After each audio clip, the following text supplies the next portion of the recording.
Bonjour à tous et bienvenue dans Cult & Click pour une vidéo comme d'habitude de presque qualité. L'ami Kerr n'est pas là, je fais donc la vidéo tout seul dans ma petite chemise pour vous parler donc d'Avengers 4, ce Avengers qui n'a pas encore de titre, et on va vous en parler en prenant le prisme du comics The Infinity Gauntlet, qui est un comics de 91. La couverture que vous voyez là, c'est celle qui a été refaite en 2011.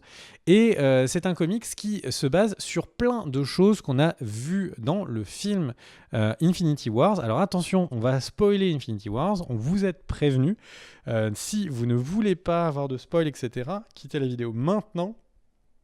Ou mettez-la sur mute, faites du repassage, mais elle ne vous intéressera pas. Si vous avez envie d'avoir plus d'infos sur ce que pourrait être Infinity War 2, ou en tout cas Avengers 4, eh bien, on va essayer de regarder ce comics, vous le résumez, pour vous en parler.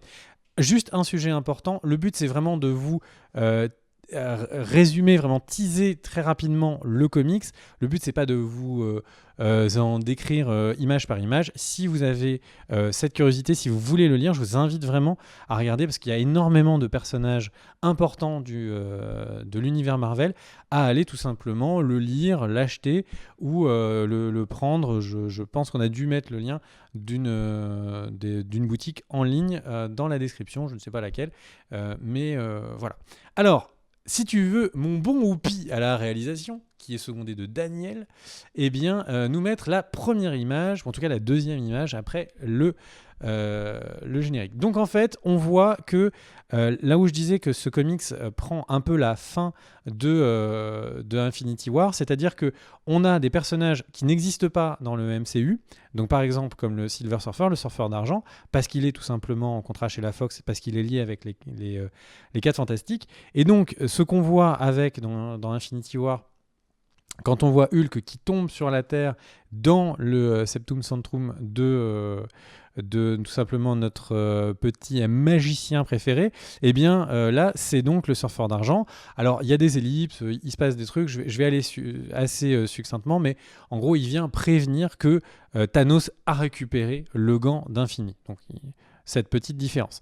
Tu peux vraiment enchaîner les images, mon cher Whoopi, on va aller vite. Donc quel est tout simplement le principe? Donc là, Thanos en fait a été ramené à la vie par la mort, donc la mort qui est un vrai personnage, qui du coup, un tout petit peu moins vite, et qui du coup, eh bien, le ramène à la vie pour que il fasse diminuer de 50% la population. Et donc là, je suis en train de dire que des trucs que vous avez vus dans Infinity War, et c'est pour ça que je pense que le comics, même s'il y a des vraies différences, eh ben, il peut nous égayer sur la suite. Et donc, là où dans Infinity War, c'était Thanos qui avait ses ambitions, là, c'est la mort qui lui demande de le faire. Sauf que Thanos la trompe, il est amoureux d'elle, il veut lui montrer que c'est son égal, et en fait, il va donc acquérir le gantelet d'infini. Et sauf que la mort ne va pas l'apprécier, elle va se dire qu'il est devenu plus fort que lui et qu'elle devient son esclave, et donc elle le boude. Là, il montre donc le fameux palais que Whoopi vous a montré en image précédente. Thanos lui dit « Mais regarde, je peux même ramener Nebula entre la vie et la mort et la maintenir dans une stase. La vie et la mort n'ont plus de limite pour moi. » Et donc il essaie de faire plein de choses différentes. Image suivante, mon cher Whoopi. Et la mort n'est pas impressionnée. Et donc il va claquer dans ses doigts, faire disparaître la moitié de l'humanité, et enfin de toutes les espèces, parce que là ça touche même les animaux. Et évidemment, tous les héros sont en panique. Là, Doctor Strange reçoit un appel télépathique par une entité qui lui dit « Je vais t'aider mon pote, t'inquiète pas, mais il faudra que je gère tous les héros et que je devienne votre général. » Donc évidemment, comme Doctor Strange se dit « Je vais peut-être pas te faire confiance », notre ami en face, qui est donc Adam Warlock, lui dit « Mais écoute, tu n'as qu'à sonder mon âme et tu verras. » Et donc de là, Strange lui dit « Effectivement, tu as raison, nous allons te suivre. » Et donc c'est Adam Warlock qui donc mène ce combat contre Thanos, et personnage qu'on ne verra pas dans Avengers 4, ça a été confirmé, le personnage a été teasé dans un Gardien des Galaxies. Là, on ne le verra pas. Alors qui pourrait prendre ce rôle de personnage qui va rassembler tout le monde, de personnage qui a une vision? Et évidemment, on peut se dire que pour remplacer ce personnage, qui de mieux que Captain Marvel? C'est à la fois un personnage qui peut avoir ce rôle un peu cosmique, et vous allez voir ce que je veux dire par cosmique dans quelques instants, mais également quelqu'un qui peut être fédérateur, et ça, je pense qu'on le verra plus tard. Là, quand on dit que le combat est intergalactique, c'est intergalactique, c'est-à-dire que là, les personnes que va réunir Adam Warlock, c'est d'abord évidemment les super-héros Marvel qu'on connaît de la Terre, mais là ce qu'on voit c'est qu'il ramène tous les Célestials, donc et toutes les forces les plus importantes, toutes les forces qui guident l'univers Marvel. Donc là on voit qu'il y a Galactus sur la droite, on voit Khazar sur la gauche, il y a Eternity qui est donc celui qui est l'espèce de déité / entité qui est responsable de d'être garant de la réalité de l'univers, le Watcher, donc qui est l'observeur qui est en haut, et donc en fait donc toutes ces entités, Chronos, donc le gardien du temps, et donc toutes ces entités qui donc sont un peu des différentes facettes de tout l'univers, de toute la cosmogonie donc de Marvel. Et donc là, vraiment, on va tous les mettre ensemble pour aller défoncer Thanos. Encore une fois, ça, il y a très faible chance qu'on le voit. Sans doute qu'il y aura d'autres Célestials qui sont appelés à la rescousse. On a vu donc la planète Ego, qui était la première présentation d'un Célestial dans l'univers Marvel, dans Guardians des Galaxies 2. Là, très clairement, on peut imaginer qu'on pourrait en avoir qui viennent donc dans ce Avengers 4. La question, c'est qui peut les rassembler, à part du côté des Gardiens ou encore du côté de Thor. Peut-être que Thor pourrait en ramener quelques-uns de ses copains, ou en tout cas des copains de Odin. Là, très clairement, on n'est pas dans cette zone-là, dans cette zone mystique que le MCU a volontairement esquivé. On ne verra pas la mort et on ne verra pas le gardien de l'éternité. Mais la question, c'est quelles vont être donc ces autres entités. Alors, on peut imaginer qu'on va voir comme ça peut-être un Nova, qui va être quelqu'un qui va représenter le Nova Corp, qu'on sait s'est effondré dans l'épisode 3.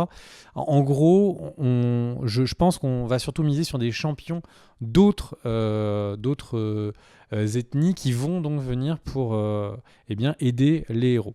Là, juste une petite mention, Thanos, quand il a le gantelet, il en a marre que la mort le boude, et donc qu'est-ce qu'il va faire? Il va rendre jaloux sa best copine, la mort, en créant Terraxia, qui va être sa compagne, qui ne sert juste à énerver la mort, ce qu'elle ne fait pas très bien, mais qui a des petits rôles importants. Donc est-ce qu'on va voir un Love Interest de Thanos? J'y crois pas beaucoup, mais voilà, faut savoir qu'il y en a un dans les comics. Donc, on voit une première attaque de tous les héros de la Terre et même de Titan réunis. On a des personnages qui sont de la planète, c'est pas facile de le dire sans tout spoiler, mais de la planète de Thanos qui participent au combat. Ça, c'est quelque chose qu'on pourrait imaginer, d'autres survivants de Titan qui viennent affronter Thanos. C'est quelque chose qui pourrait être assez logique en termes d'histoire. Et puis, si tu peux aller après, évidemment, on a le truc auquel on peut s'attendre, c'est que dans ce combat, pour récupérer ce gantelet d'infini, pour ramener les gens à la vie, eh bien, on a de nouveau des morts. C'est-à-dire que le début, on a beaucoup de héros donc, qui disparaissent, qui meurent, mais après, on en a beaucoup, et là, on voit que notamment Spider-Man meurt aux mains de Terraxia, et c'est vraiment, c'est une boucherie, quoi. Personne n'arrive à mettre Thanos à terre vraiment, et beaucoup de héros meurent.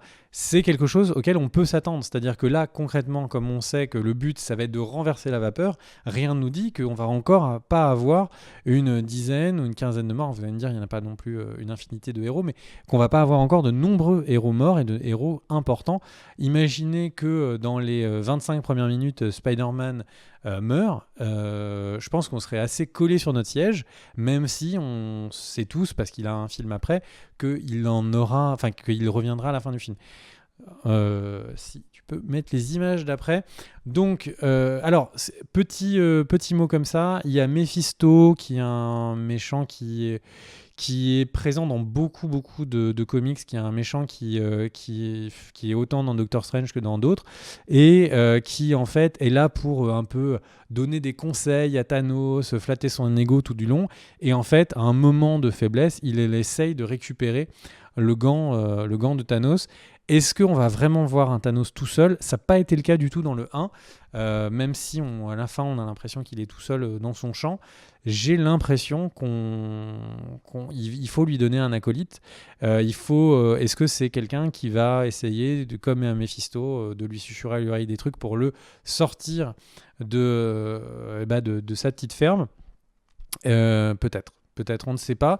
En tout cas, ce qui se passe, ce qui est sûr, c'est qu'à un moment où donc Thanos met tous les Célestials, met toutes les galactiques par terre, et en fait, il quitte en fait un peu sa forme corporelle. Et en quittant sa forme corporelle, eh bien Nebula récupère son gant tout simplement sur lui, sans aucune difficulté. On en parlera après. Et donc là, on peut. Alors déjà, il y a un truc à savoir, c'est que très clairement dans ce comics, il n'y a pas l'air d'avoir la même difficulté que dans les films, c'est-à-dire que le fait de mettre le gantelet n'a pas l'air de créer tout de suite tout le monde explose, ou comme on a pu voir dans Les Gardiens, avec juste le fait de toucher des pierres. Donc là, Nebula, ou peut-être que Nebula est spécial, hein, mais Nebula le prend. Nebula potentiellement pourrait garder exactement le même rôle. Elle est sur la planète de Thanos à la fin du 1. Elle déteste son père. Elle a une psyché un peu cassée, hein, vraiment comme la personne dans les comics. Enfin, elle pourrait vraiment cocher toutes les cases et se dire qu'effectivement, ce serait elle qui aurait donc ce gant. Et donc, alors je vous dis pas comment, enfin, en gros, elle inverse ce qui s'est passé, une espèce de méga remontée dans le temps, mais bon, j'entre pas dans les détails. Et le truc, c'est que c'est ça qui ramène tout le monde à la vie, y compris les morts d'il y a quelques heures et ceux qui ont disparu depuis plusieurs jours.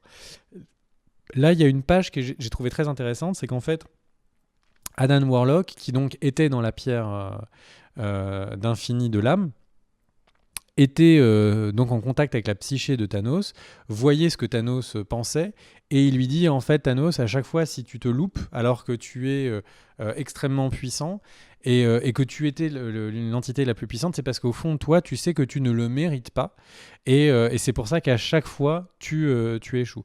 Thanos se débat et après se rend compte qu'il a raison, et donc c'est ainsi que Thanos va les aider à récupérer donc ce gant d'infini à Nebula. Et c'est un retournement de situation qu'on pourrait imaginer, parce que c'est vrai qu'on nous a montré un Thanos qui a beaucoup d'émotions humaines, hein, qui est triste d'avoir laissé Gamora mourir, qui se dit qu'il doit porter la croix de l'humanité, et c'est pas, enfin de toutes les espèces, et c'est pas grave. Peut-être que ça va être trop dur, et peut-être que effectivement il va commencer à se dire qu'il a peut-être fait une connerie, ou qu'il faut qu'il ne fasse pas exactement les choses de la même manière. L'image suivante, on a mon cher Oupi, et donc l'image suivante, c'est donc à la fin de ce comics, quand tout est revenu à la normale, c'est Adam Warlock qui a le gant d'infini, qui devient une espèce donc de déité mais responsable. Et Thanos va dans une petite ferme. Alors tout le monde le pense mort, mais il va dans une petite ferme et il essaye de vivre plus humblement. Dans d'autres comics, plus tard, on découvrira que en fait, Adam Warlock va séparer le gant, va séparer les pierres et va donner certaines pierres en responsabilité à certains héros, et que une des pierres, il l'a donnée à Thanos parce qu'il pense que Thanos est devenu quelqu'un de plus mature, ou de moins penché dans le chaos, et donc là c'est un peu un revers, c'est-à-dire que là on l'a eu à la fin du 1. Est-ce que vraiment on va garder Thanos dans la suite? Est-ce que c'est intéressant de garder un personnage qui peut mettre tous les Avengers par terre comme ça, qui peut sortir à n'importe quel moment de n'importe quel film? Je sais pas, peut-être que Thanos, on l'a vu entrer en paix à la fin de ce Infinity War, parce que à la fin du 4, peut-être qu'il va se sacrifier, mourir, j'en sais rien, mais ce qui est sûr, c'est que du coup les fins vont devoir être différentes, parce que on terminera pas 2 films de cette taille sur exactement la même fin. Voilà, c'est un résumé. Alors, il y a énormément de choses qui se passent. Il y a beaucoup de personnages très intéressants dans le comics que je vous invite vraiment à lire. Le truc, c'est que le but, c'était pas non plus de vous faire la lecture du comics. Ça, on vous invite à le regarder. Mais je pense que vous ayez, en tout cas, de vous faire partager ces quelques infos. Je pensais que c'était intéressant, parce que sur les prochaines vidéos qu'on pourrait faire sur Avengers 4 ou sur comment comprendre en fait ce qui est dit sur Avengers 4, en fait, il y a beaucoup de théories sur les films sans vraiment se baser sur des connaissances de comics, alors que très clairement, les auteurs étudient les comics, étudient les films avant d'écrire leur scénario. Et donc, c'est un petit point d'aide supplémentaire pour tout le monde, pour pouvoir un peu se poser les questions du qu'est-ce qu'il y aura dans le prochain. Voilà, j'espère que ça vous a plu. Si ce format vous a intéressé, n'hésitez pas à le dire. Évidemment, ça nous prend un peu plus de temps à préparer que les autres vidéos. Si vous ne vous êtes pas abonné à la chaîne, n'hésitez pas à vous abonner à la chaîne. On a du contenu sur Game of Thrones qui arrive la semaine prochaine, normalement. Et eh bien, si vous ne connaissez pas toute la chaîne, eh bien ici, il y a un autre mec qui s'appelle Kerr. Et c'est avec lui, c'est entre potes qu'on fait des vidéos. Et on espère que vous les appréciez. Des bisous. N'hésitez pas à partager. Ciao, ciao.